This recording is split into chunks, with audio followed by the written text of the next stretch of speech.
In this video, I'll show you how to build a website with Cursor and AI.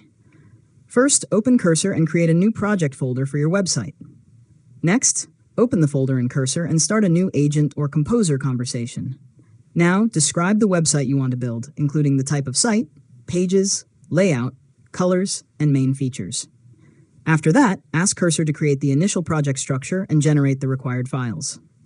Next, review the generated code and open the main page in your browser to test it.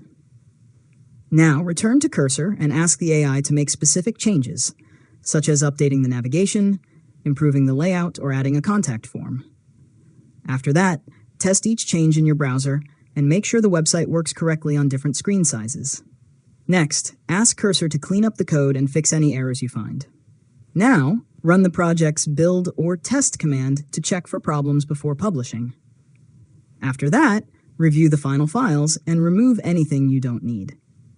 Finally, connect the project to your preferred hosting service and deploy the website. And that's it. You've successfully learned how to build a website with Cursor and AI.